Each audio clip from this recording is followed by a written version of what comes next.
아내들이 못 왔네요. 꼭 들어야 되는 말씀인데 오늘 제목을 한번 읽어볼까요? 자녀에게 기도의 옷을 입히십시오. 요 한 제목만 갖고도 여러분이 이것만 기억을 하고 이것만 암송을 해도 여러분이 자녀의 그 교육에 실패하는 일이 없을 거예요. 자녀에게 무슨 옷을 입히라고요? 기도의 옷을 입히라는 거예요. 사무엘상 2장 18절에서 26절의 말씀입니다. 이 귀한 말씀으로 여러분이 큰 은혜를 받기를 바랍니다. 새학년 새학기를 맞이하면서 부모인 여러분이 자녀들을 위해 내가 뭘 해야 되지? 또 어떻게 해야지? 어떻게 길러야 되지? 많이 생각을 할 거예요. 새학년. 오늘도 우리 영권사님 기도해 주신 것처럼. 그러나 오늘의 말씀을 통하여 여러분이 큰 그 은혜를 깨닫는 시간이 되시길 바랍니다. 부모라면 자녀에게 다 잘해주고 싶은 마음은 누구나 가지고 있습니다.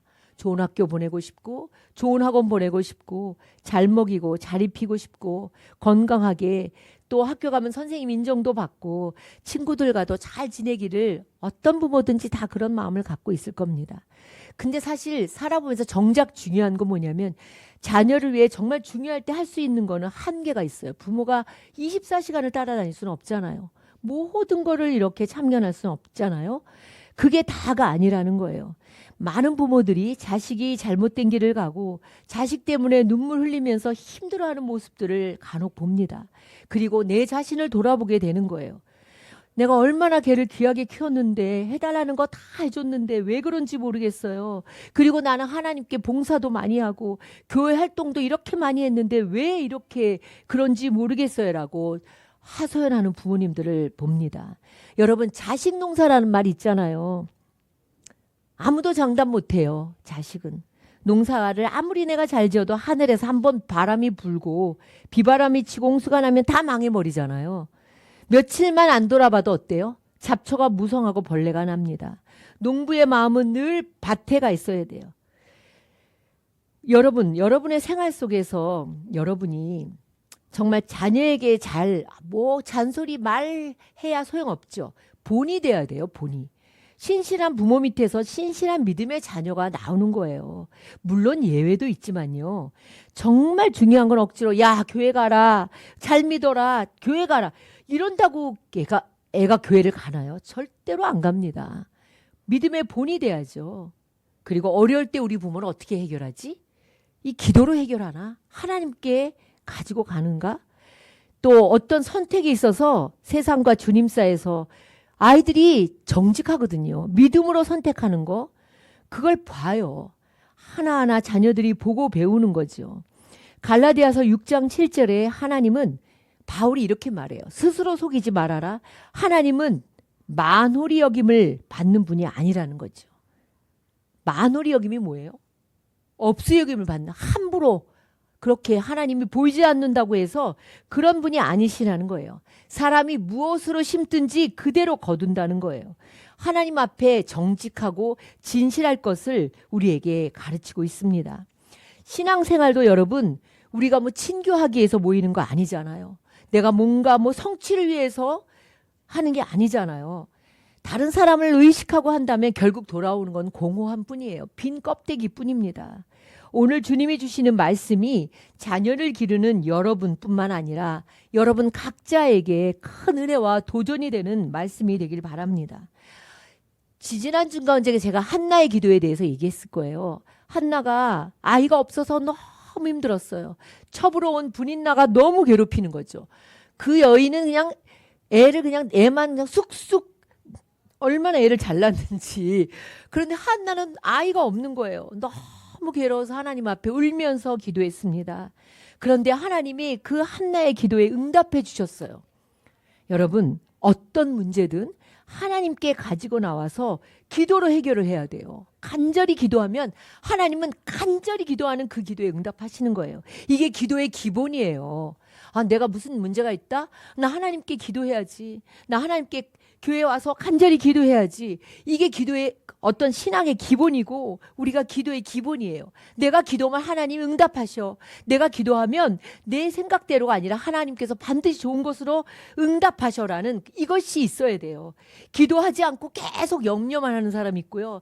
기도하지 않고 친구 만나서 계속 자기 얘기만 속사정만 얘기하거나 부모에게 먼저 말하거나 이거 다 아닌 거예요. 먼저 하나님께 기도해야 되는 거예요. 한나는 그래서 기도의 응답을 받았죠. 근데 한나가 아들을 얻고 기도가 끝이 났나요? 기도 응답으로 주신 아들을 약속대로 하나님께 드려요. 성전에 드려요. 하나님과의 약속을 지킨 거죠. 그리고 계속해서 하나님과 기도로 교통하여 교제하고 있다는 이게 중요한 거예요. 하나님이 이것을 귀하게 보신 거예요. 우리는 기도하고 응답받으면 그것으로 기도를 좀 쉬어요. 또 기도 응답이 아직 안 오면은 낙심해서 기도를 안 해요. 여러분, 기도는 뭐라고 얘기해요? 숨 쉬는 것과 같아요. 영적인 호흡이에요. 여러분, 들심 있잖아요. 들이마실 때는 코로 하세요. 내쉴 때는 입으로 내쉬세요. 근데 들숨보다 내쉬는 거를 2배로 하셔야 돼요. 그게 그 어떤 영적인 그런 수련을 할 때 기본 그렇게 하거든요. 기도하기 전에 들숨을 배로 복식호흡으로 코로 들이마셔서 내쉴 때는 배를 이렇게 꺼지는 거죠. 그러면서 이렇게 입으로 내쉬는 거예요. 2배로. 이렇게 들숨이 아니고 내쉴 때 내 마음의 욕망, 내 마음의 미움, 내 마음의 더러운 온갖 것을 비우는 거예요. 코로 들이쉬고 입으로 내쉬는 거예요. 내쉴 때는 2배로 길게 내쉬는 거죠. 기도는 하나님과 지속적으로 교제하는 거예요. 자꾸 한숨 쉬고 자꾸 생각하고 머리로 계산할 시간에 차라리 하나님 날 좀 도와주세요. 하나님 나를 불쌍히 여겨주세요. 하나님 저에게 기회를 주세요. 이렇게 기도해야 돼요. 기도는 절대로 헛것이 없어요. 그것이 당장이 아니더라도 그 기도는 부메랑과 같아서 반드시 때가 되면 거두게 되어 있습니다. 자녀들을 학교에 보내놓고 뭐 해요? 다시 이불에 들어가서 주무시나요? 그러지는 않으시겠죠? 자, 자녀를 학교에 보내면 그 즉시로 아이의 뒤통수, 뒷모습을 보면서 하나님 앞에 오늘 하루도 저 아이와 함께 동행해달라고 여러분 눈물로 기도해야 합니다. 한나는 하나님과의 약속을 지켰어요. 사무엘이 젖을 떼자 하나님의 약속대로 성전에 데리고 옵니다. 자, PPT가 이게 1번인가요? 네. 아직 데리고 옵니다. 성서학자들에 따르면 그 당시에 아이가 젖대는 시기는 지금하고는 좀 달라요. 3살에서 한 5살 그렇게 되지 않았을까 그렇게 추측해 봅니다. 그렇다면 젖을 먹으면서 한나는 사무엘에게 뭘 했을까요? 하나님이 어떤 분이신지를 계속 이야기해 준 거죠. 너는 내가 그렇게 울면서 기도할 때 하나님이 너를 주셨어. 그래서 하나님의 은혜로 널 낳은 거야. 하나님은 너무 좋으신 분이야. 이렇게 사무엘이 어떻게 태어났는지에 대해서 끊임없이 저를 먹이면서 얘기를 해주셨을 거예요. 부모가 어려서부터 하나님 얘기를 해줘야 돼요. 성경 이야기를 해줘야 돼요. 은혜 받은 이야기를 해줘야 돼요. 기도해서 응답받은 이야기를 해줘야지 엄마 아빠가 계속 무슨 드라마 얘기나 무슨 어느 집은 그런 얘기 하면 안 돼요. 성경 이야기, 은혜 받은 이야기, 기도해서 응답받은 이야기 이런 것을 끊임없이 하나님에 대해서 이야기해 줘야 합니다. 자, 어린 사무엘은 오늘 이 PPT를 보세요. 어머니의 품을 떠나서 이제 성전에 옵니다. 엘리 제사장 밑에서 주님을 섬깁니다. 어린 사무엘이 이렇게 새 번역에는 모시 에봇이라고 나오고 그리고 개역개정에는 세마포 에봇 또 공동번역에는 고운 모시 에봇 이렇게 나와요. 저 하얀 옷 세마포 에봇을 입고 그리고 주님을 섬겼다고 말씀하고 있어요. 에봇은 뭐냐면 에봇을 제가 빨간 걸로 동그라미 해놨어요. 저게 에봇이에요. 제사장이 입었던 일종의 겉옷이에요. 조끼라고 생각하면 돼요. 아니면 앞치마 같이 두른 거예요. 그래서 대제사장은 홍색, 자색, 청색 실로 화려하게 실로 짜고 굉장히 화려해요. 제사장의 오른쪽 빨간 걸로 보세요. 굉장히 화려하죠. 거기에 이렇게 보석을 심고 이렇게 보석으로 이렇게 앞판을 만들죠. 그렇게 화려한 에봇을 입었어요. 그러나 일반 제사장들은 왼쪽에 빨간 그 사무엘이 입었던 것처럼 흰 모시 에봇을 입고 제사 지내는 일을 도왔습니다. 사무엘이 에봇을 입고 여호와를 섬겼다는 말은 성소에서 제사와 관련된 일을 심부름 했다는 거예요. 어린 사무엘이 에봇을 입었다는 것은 그냥 한 것이 아니라 전 하얀 흰 천의 앞치마 같은 걸 입었잖아요. 이 에봇을 입었다는 것은 구별되이 하나님을 섬겼다는 것을 의미해요. 구별되었다는 거예요. 구별이 뭐예요, 여러분? 거룩이죠. 거룩이 세퍼레이트, 구별이에요. 예배도 구별되이 드려야 돼요. 예배를 아무렇게나 드리면 하나도 남는 게 없어요, 여러분. 예배도 미리 와서 예배를 준비하고 하나님 앞에 먼저 기도하고 이걸 가르쳐야 돼요. 또 예물도 구별되이 드려야 돼요. 헌금도 구별되이, 모든 것을 구별되이 섬기는 것, 이거 가르치는 게 너무 중요합니다. 커서 하려면 안 돼요. 구별되이라는 것을 제가 깊이 묵상을 해보니 이건 뭐냐면 주님 먼저라는 거예요. Jesus first라는 거예요. 좋은 일 있어도 주님 먼저, 힘든 일이 있어도 주님 먼저. 이 Jesus first가 바로 뭐예요? 구별된 거예요. 거룩하다는 거예요. 이 에봇을 입고 사무엘은 섬겼다는 거예요. 한나가 젖을 뗀 이후에 아이를 성전에 맡길 때 인간적으로 보면 너무 가슴 아픈 일이죠. 가슴이 찢어지는 일이죠. 자기가 길러야 되는데 이 아이를 성전에 갖다 맡기는 것, 그리고 1년에 딱 한 차례 제사를 드리러 올라올 때만 성전에서 그것도 아들을 보는 게 큰 기쁨이었죠. 여러분 이거 생각하면 돼요. 군대 가잖아요, 아들들이. 그러면 그 뭐예요, 훈련소 끝나면 먹을 거 해가지고 막 가잖아요. 근데 저는 지금도 생각나는 게 저희 아들은 그런 게 없었는데 저희 집에 오빠가 하나였어요.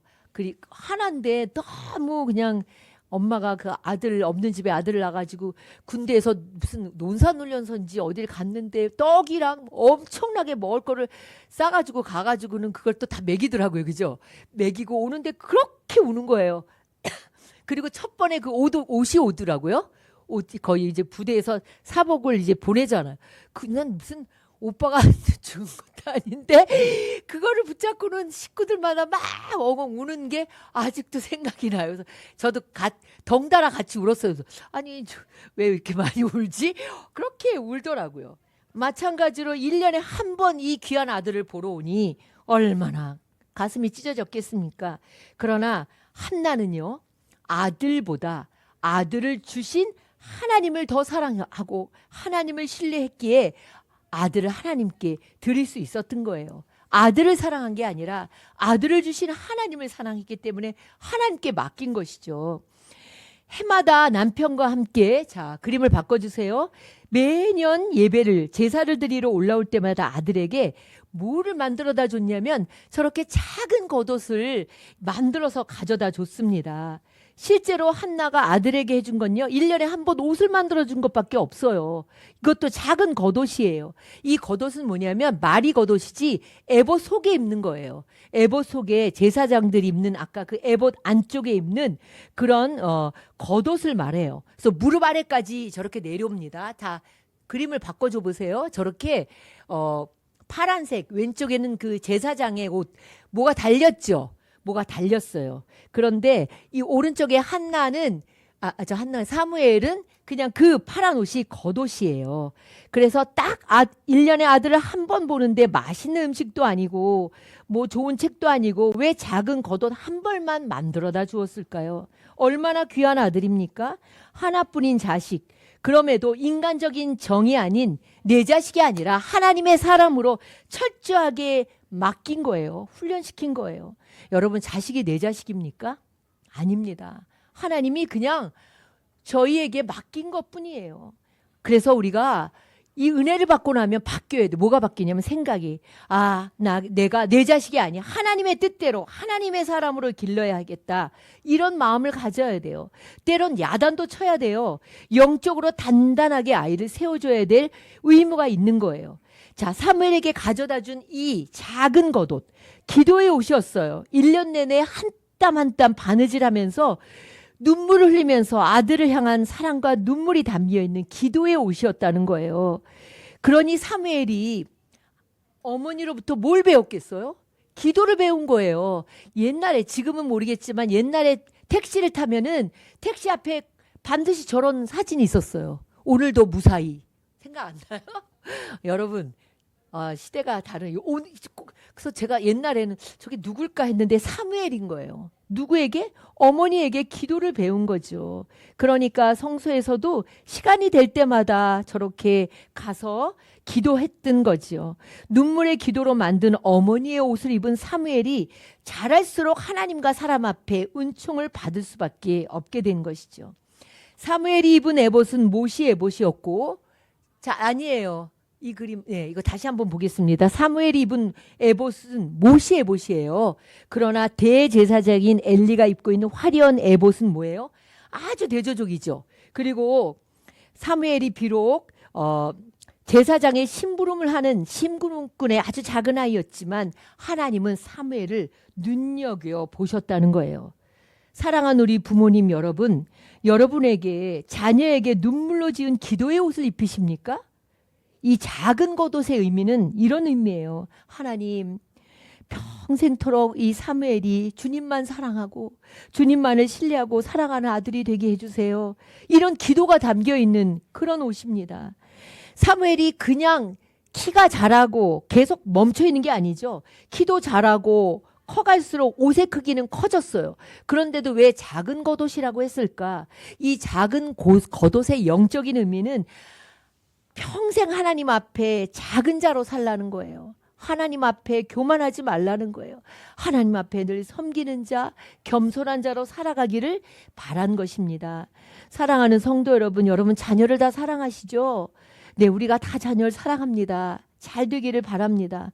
어떤 부모든 자녀가 잘 안 되기를 바라는 부모가 어디 있겠어요. 모두가 성공의 옷을 입기 원하고 비싼 옷을 입기 원하고 예쁘고 화려한 세상의 옷을 입히기를 원합니다. 그런데 그게 자녀의 미래가 그것으로 보장된다면 얼마나 좋겠습니까? 그렇지 않은 게 우리의 살아가는 현실이라는 거예요. 우리가 자녀의 미래를 위해서 준비해야 할 옷은 바로 이 한나가 만드는 이 작은 겉옷이라는 거예요. 기도로 만든 옷이래. 기도의 옷이어야 된다는 거죠. 그리고 하나님 앞에 작은 겉옷, 하나님과 사람 앞에 겸손의 옷을 입혀야 되는 거예요. 하나님 앞에 낮추면 어떻게 돼요? 하나님이 높이시는 거예요. 우리는 자꾸만 우리가 큰 자가 돼야 된다고 생각하는데 절대로 안 그래요. 하나님께 작아지면 작아질수록 하나님이 사람을 높이시는 거죠. 사무엘은 이 기도의 작은 겉옷을 입고 자라났어요.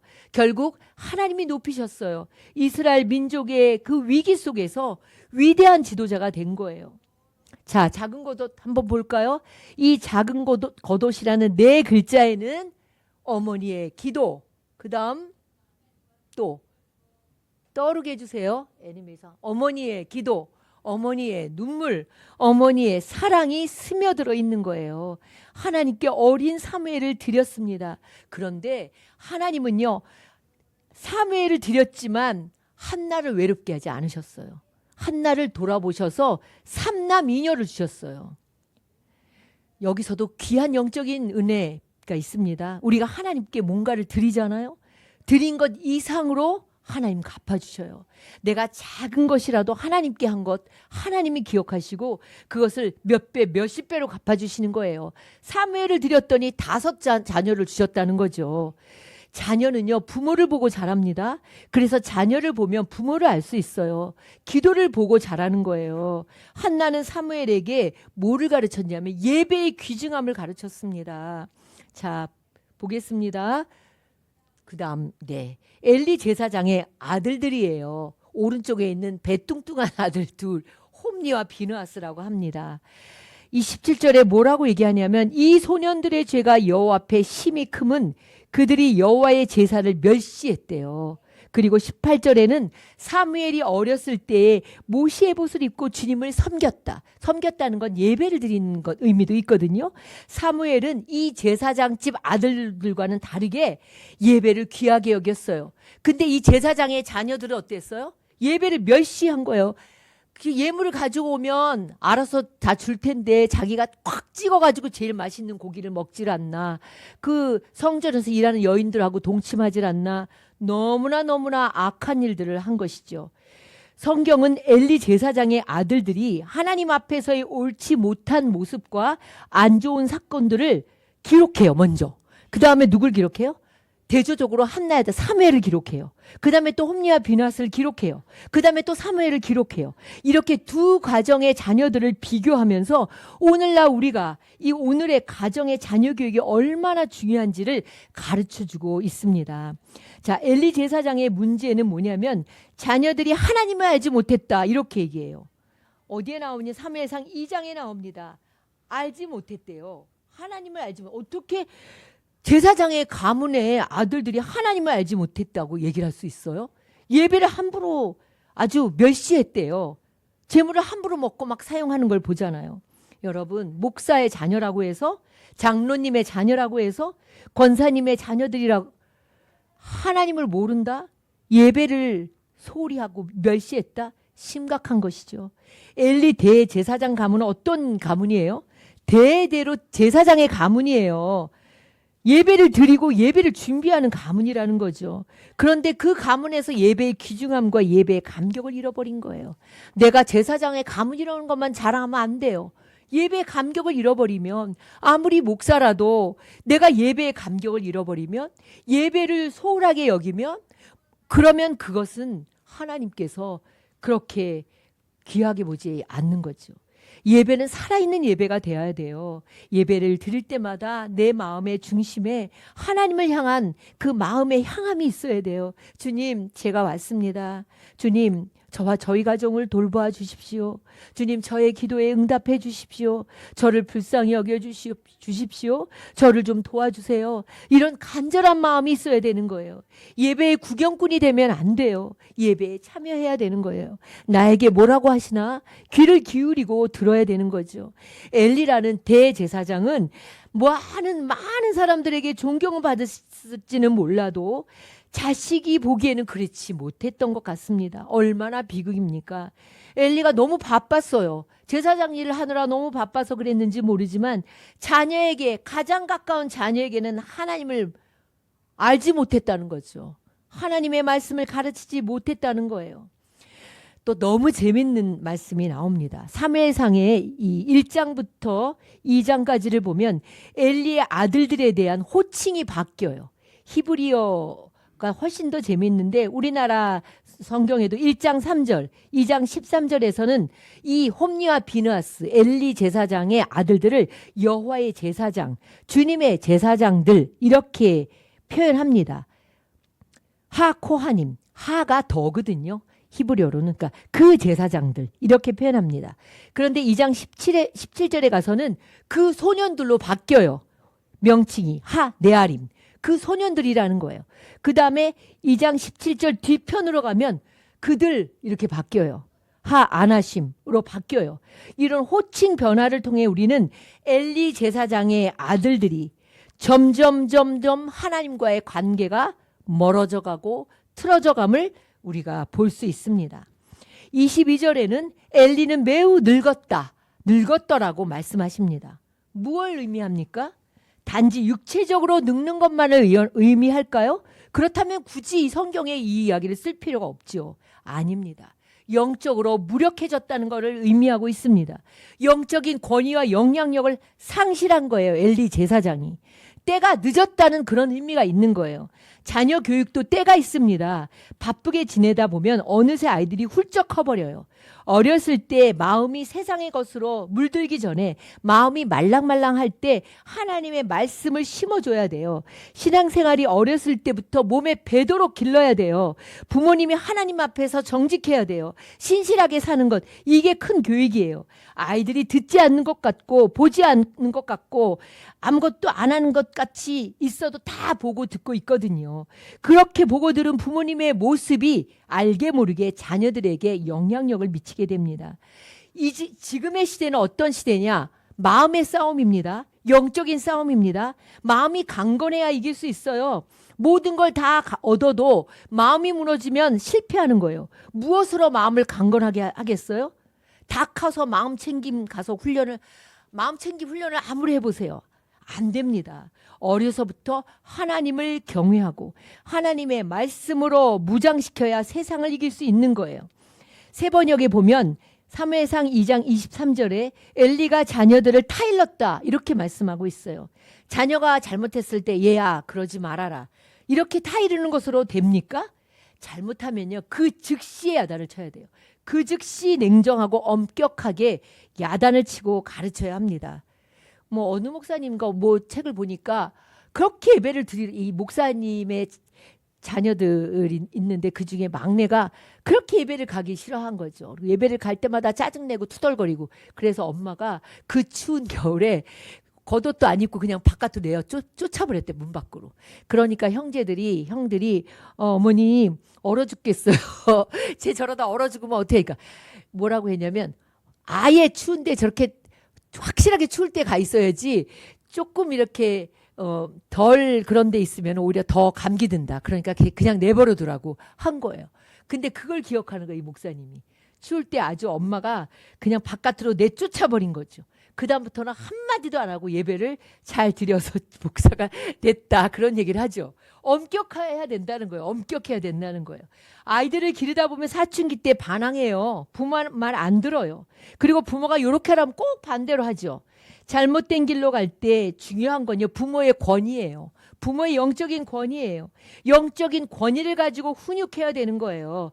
부모로서의 영적인 권위가 있어야 돼요.